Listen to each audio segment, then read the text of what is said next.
This year, we are looking at every book in the Old Testament.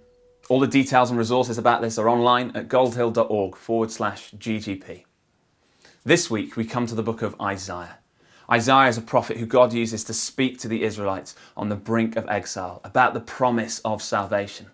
It starts by comparing the sin and injustice the people of Judah were living in with the blessing, favour and life which is only found in God's presence. In chapter 6, Isaiah uses his testimony to show how a transformation from corruption and sin to glory and fruitfulness could take place nationwide, how Judah could be a changed people. And towards the end of the book, we find that just as God rescued Judah from exile in Babylon, that he plans to rescue his people from sin, that they would no longer be slaves because of the death of his servant, that because of Jesus, we would no longer be held by the things we do that we know we shouldn't, no longer trapped by low self-worth, never having to be dragged down by shame ever again, that we would be free to live life to the full. And who better to know what a life lived to the full is than the guy who created it? I wonder, do we still live as slaves to these things? Or do we know freedom to be true in our lives? Jesus offers abundant life to all. All we need to do is turn to him. If we put him first in everything we do, then we will know what it is to live rather than just exist. Chapter 11 is a prophecy about Jesus, a prophecy about the kingdom of the Messiah.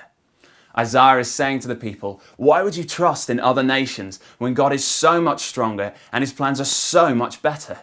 How often do we rely on ourselves or other people or even Google over Jesus when he is so much stronger and his plans are far greater?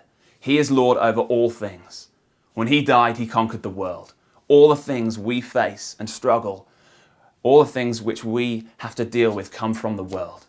And if he has already beaten it, then why don't we trust in him alone in these situations?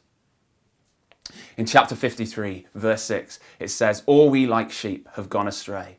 We have all turned to our own way, and the Lord has laid on him the iniquity of all of us.